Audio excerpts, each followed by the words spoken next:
Сәлеметсіздер ме? Біз алдыңғы видеода мынандай митингке тоқтадық. И сол митингке мен осындай әрлегім келіп отыр кестемен. Мынандай кестемен әрлегім келіп отыр. Осы мастер-класс осыған арналған. Трикотажный вышивка деп аталады. Қазір 1 минутта көрсетемін.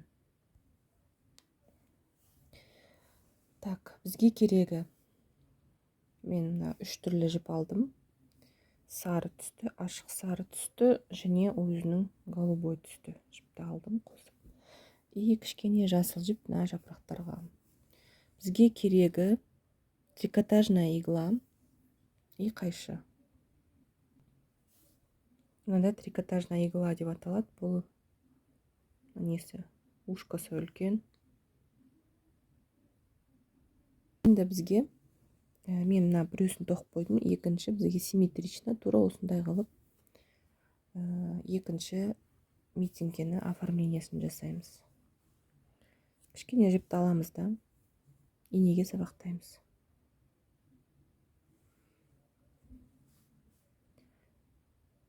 Мына жерді аламыз да былай қатты қысып тұрып инемізге саламыз, сабақтап аламыз.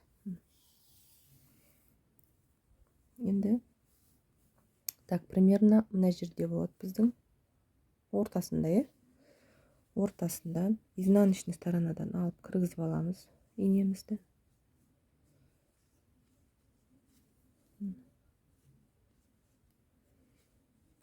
Салып алдым. Кішкене мында кончик қалдырамыз, где-то 5-6 сантиметрлік. Енді бізге мына жерге клин салу керек, 5 клин жасау керек. Қалай жасаймыз? Біреу. Қайтадан сол мына жерден аламыз да жібімізді, инемізді салып, қайтадан екінші клинға орын дайындаймыз.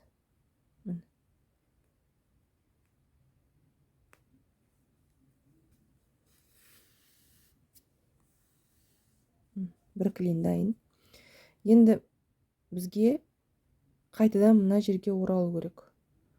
Инемізді саламыз да үшінші клиннің орнына келтіреміз.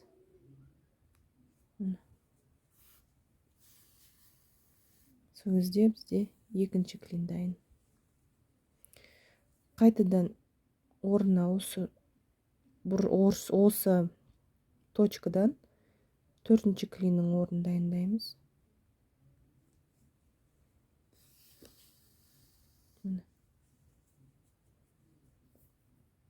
И 5-ші клин.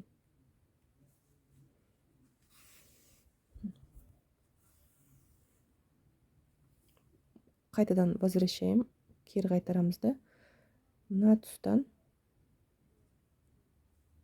алып келеміз, шығарамыз.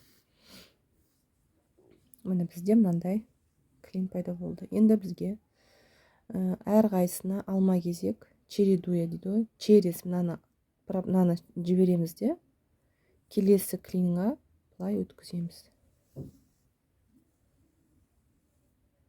Кішкене тартамыз.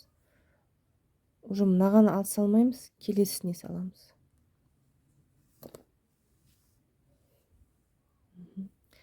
Мынаған салдық, мынаған салмаймыз, екіншісіне, үшіншісіне саламыз.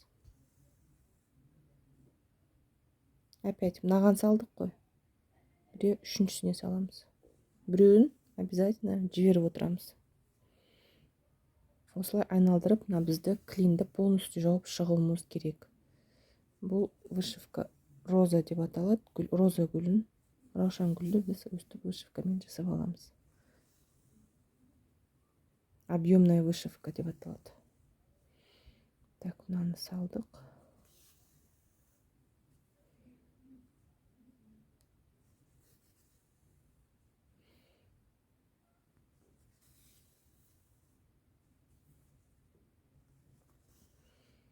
Бізге мынау көрінбеу керек. Клиндар полностью мына таяқ жаңа жасадық қой, 5.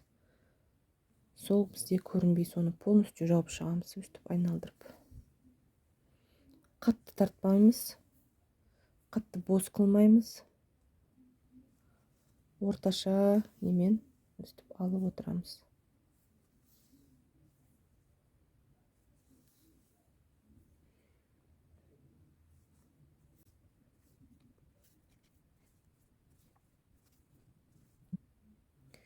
Осылай алып шығамыз. Жібіміз кішкене қалған кезде, көрдіңіз бе, қандай әдемі бізде роза пайда болды. Мына кончик кішкене қалды. Осы жерден алып қайттан изнаночныйға саламыз да шығарып аламыз. И алдындағы кончикпен екеуін біріктіріп, байлап, қаттылап 1, 2, 3 түйін жасап, қатты байлап, сөтіліп кетпейтіндей қылып кесеміз. Міне бізде мынандай роза дайын болды.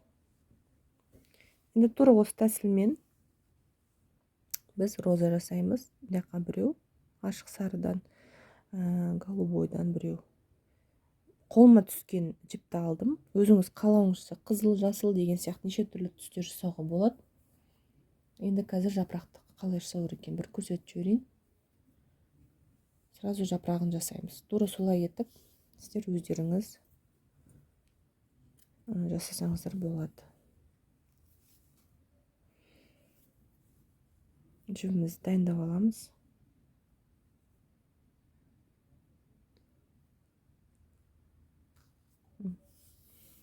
Жібіміз дайын. Енді мына жерден мен 3 жапырақ жасаймын мынандай. Так. Мына тұстан бір жапырақ үлкен болу керек.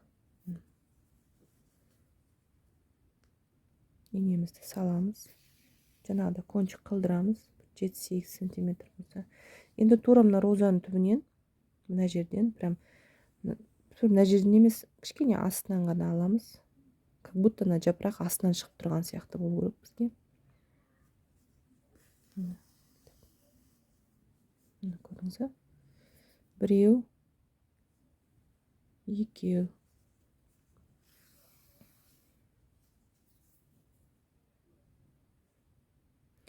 Енді міне 2 рет сол жерден еттік. Енді бізге объемны жасау керек кішкене. Жапырақтың формасын келтіру үшін сәл төмен аламыз. Прям мына тұстан аламыз. Кішкене дөңгелектеу қылып көрсету керек болып тұр ғой бізге. Мына жапырақтың басы не. Қайттан төмен түсеміз де екінші жақтан аламыз мына жерден. Көрдіңіз бе? Жапырақтың формасын келтіреміз. Қайттан қайтамыз да екінші жапыраққа орын іздейміз инемен. Мына біздің жапырағымыз дайын. Екінші жапыраққа тура солай етіп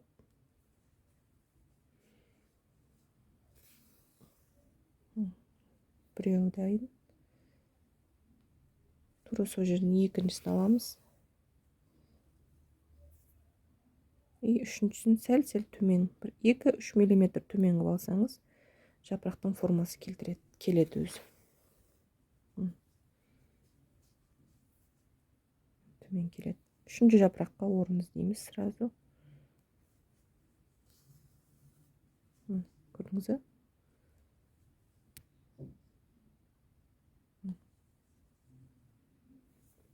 Енді тура осылай етіп, үшінші жапырақты жасаймыз. Міне, көрдіңіз бе, инені сол точкаға салып жатырмын. Бір точкадан сізге жіптеріңіз шығу керек. Міне көрдіңіз бе, сол кезде жинақы болады. Шашап кетпей.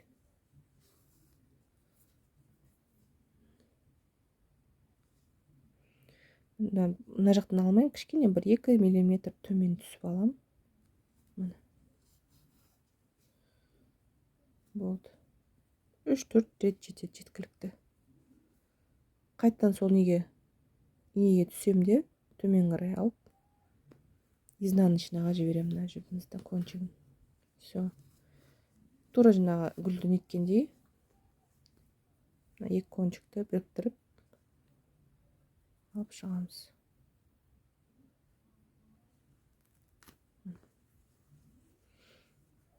Екеуін байлап, мына жерде екеуінің арасы тым алыс болып кетті.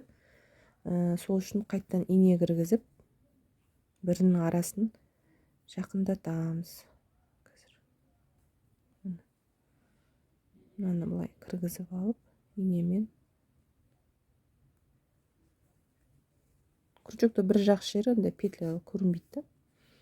Қайтадан осы жіптердің арасымен өткізіп, қасында жақындатамыз да былай. Осы жерде түйін жасап, ары қарай кесеміз. Түйін жасаймыз да. Мен 3 рет жасаймын түйін. Үшіншісі это фиксирующий болды. Біздің роза бір роза жапырағымен дайын. Тура осылай біз тағы да 2 роза жасаймыз. Мына жерге ақшыл сарылауын жасаймын қазір, содан кейін голубой жапырағымен жасаймын. Сонымен біздің митингіміз мындай әдемі болып шығады.